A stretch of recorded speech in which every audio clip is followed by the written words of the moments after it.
नमस्कार मित्रांनो, welcome back to my channel. तर ह्या विकेंडला मी चाललो इस्कॉन टेम्पलला रोहित सोबत. तुम्ही थांबलेलं बघून तुम्हाला समजलं असेल. तर आजचा प्लॅन असा आहे की मी आणि रोहित आम्ही आता मारथल्ली, म्हणजे तो माझ्या एरियामध्ये येणार आहे, मी जिथं राहतो तिकडे. तर तिकडून आम्ही मेट्रो पकडणार आहोत. मेट्रो पकडून आय गेस लाईन चेंज करायची. तर ह्या सगळ्या प्रोसेसला 1-1.5 तास लागेल आय गेस. तर ॲक्च्युली 2चा प्लॅन होता आणि आता वाजले 3ला 5 मिनटं आहेत. तर नेहमी प्लॅन थोडा लेट होतो. आणि बँगलोरचा एक नेगेटिव्ह पॉईंट हाच आहे की खूप आहेत तसे, बट त्यामध्ये 1-2 ट्रॅफिक तर खूप असतो आणि मेट्रोनी ट्रॅफिक तर भेटणार नाही ऑब्व्हियसली. पण पावसाचा अंदाज नाही लावतात, कधीही काही येऊ शकतो. आणि ऑब्व्हियसली छत्री तर आणली नाही आहे इकडे, सो बघूया आता. तर आता आम्ही इथून निघालो. फायनली मला रोहित भेटला आता. तर आम्ही आता कुंदनालीच्या मेट्रो स्टेशनला चाललो आहे. तिकडून मॅजेस्टिकवरून लाईन चेंज करायची वाटतं काहीतरी. ग्रीन लाईन वर नाही, पर्पल लाईन वरून ग्रीन लाईन वर जायचं आहे गेस.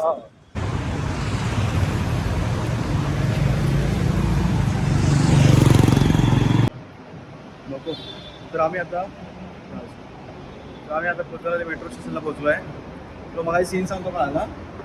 मी असंच टेस्ट करत होतो रे माईक लावून. तर माझा मोबाईल व्हिडिओ चालू करायचो आणि बंद व्हायचे, चालू करतो बंद व्हायचे, ऑटोमॅटिक झाली. म्हटलं झाला आला. म्हटलं 4-5 खर्च आला म्हटलं आयफोनला. आता मी कालपासून लोकांना बोलते की आयफोन येईल, मला खर्च येत नाही. कोणी नजर लागली वाटलं मला. पण नंतर रिस्टार्ट केला, त्यानंतर झाला नॉर्मल. म्हटलं संपला. मला वाटलं तो लास्ट ब्लॉग होता का, कारण की ह्या मोबाईलला काय झालं तर संपला माझा विषय.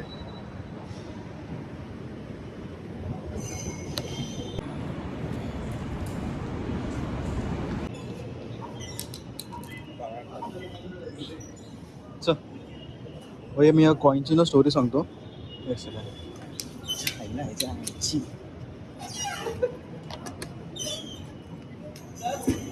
हो, हा कॉईन आहे ना, कॉईन मी ना पहिले इथं टाकायचो. मी जेव्हा सुरुवातीला म्हणजे पहिल्यांदा आलेलो ना इकडे, मागच्या टायमाला फर्स्ट टाइम जेव्हा ट्रॅव्हल केला ना मेट्रोनी, तेव्हा काय चल इकडून चल, तेव्हा सीन काय झाला, तो जो कॉईन असतो ना, कॉईन तो स्कॅनरचा ह्याच्यामध्ये टाकला.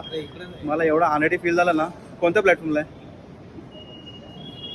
हा जो कॉईन येतो ना, हा जो कॉईन आहे ना, तो मी त्या UPI जो स्कॅन करतो ना, तो हे त्याच्यामध्ये टाकला. आणि भाई तो तेवढा अनाडीसारखा फील झाला ना मला तेव्हा. एवढं होत का नाही. मग एक बाजूचा माणूस आला, तर तो ह्याच्यावरती टॅप केला, मग ओपन झाला. मग म्हटलं मला अच्छा असं टॅप करत होता का. नशीब कोणी बघितलं नाही.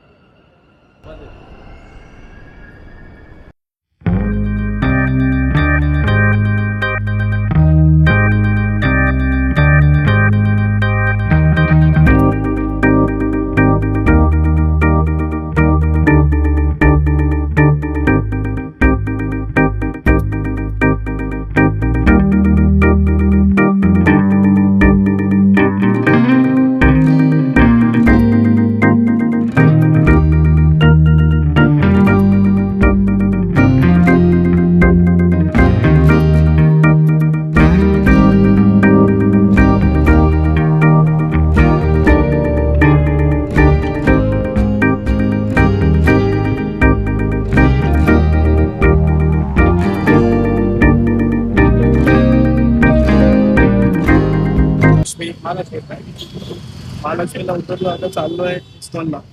आणि त्या बँगलोरची गर्दी बघून मला तर फुल लोकलची आठवण होती. जाम गर्दी होती. आणि गर्दी जिथं ऐकतो तिकडे लगेच बॅक पॉकेटला हात लावतो की काय नाही ना पॉकेटमध्ये. आणि गर्दीत उचलल्यावर चेक करतो की कोणी काय मारलं नाही ना पॉकेट अजून पण. तर आता इथून महालक्ष्मी स्टेशन पासून 500 मीटर्सवरच आहे वाटतं इस्कॉन. तर तिकडे चालू बाय वॉकच चालू आहोत. And we finally reached. या साईडला वरती कुठेतरी मंदिर आहे.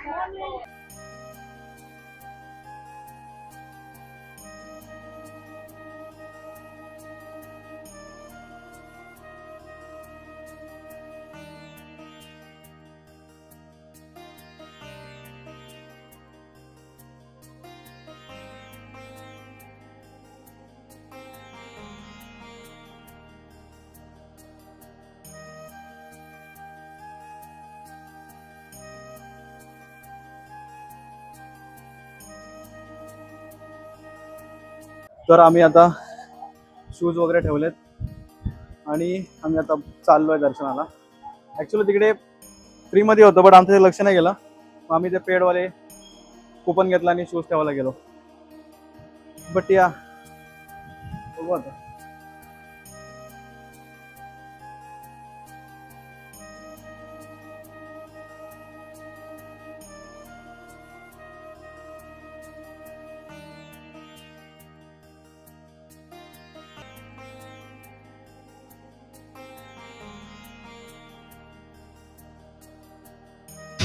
भाई एक नंबर टेम्पल आहे. म्हणजे मी इस्कॉनचे खूप टेम्पल्स व्हिजिट केलेत but this was my favourite one.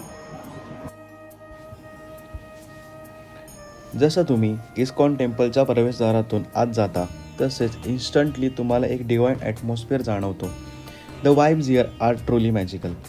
हा टेम्पल श्री राधाकृष्ण चंद्र मंदिर म्हणून ओळखले जाते आणि 1997मध्ये इंडियाचे प्रेसिडेंट डॉक्टर शंकर दयाल शर्मा यांच्या हस्ते इनॉग्रेट झाला. The foundation was laid in the early 1980s आणि हा जगातील सर्वात मोठा इस्कॉन टेम्पलपैकी एक आहे. टेम्पलमध्ये प्रवेश करताना तुम्हाला 108 स्टेप्स चढायला लागतात. ईच स्टेप्स रिप्रेझेंट अ स्पिरिच्युअल ऑफरिंग आणि लोक प्रत्येक पायरीवर हरे कृष्ण हरे रामा असे चॅन्टिंग करतात. It feels like every step take you closer to piece.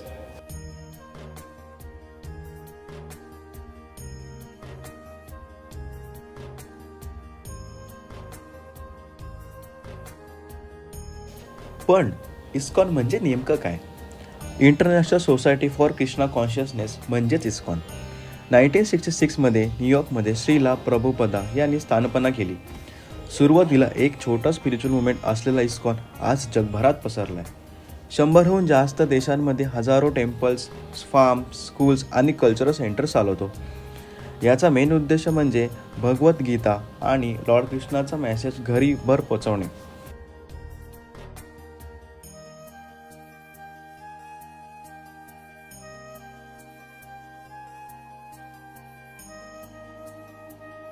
Thousands of devotees येतात इथे रोज. चॅन्टिंग, भजन आणि बेल्सचा आवाज पूर्ण ॲटमॉस्फिअरला एकदम सोलफुल बनवतो.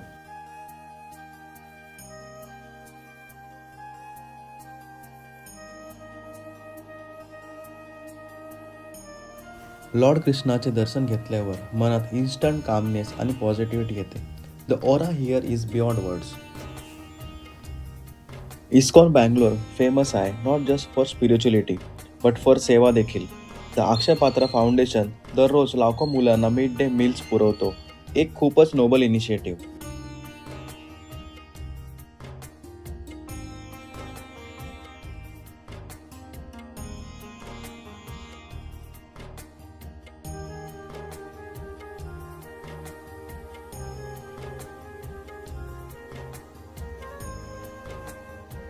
आणि हो, इथे प्रसाधन फ्रीमध्ये दिले जाते.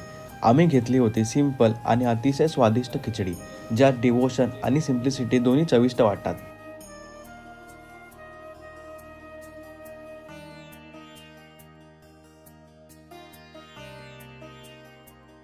प्रसादानंतर आम्हाला मिळाला एक खूप अनएक्सपेक्टेड ट्रीट, वडापाव.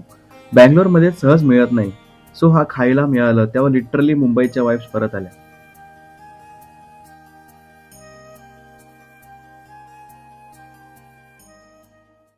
Okay.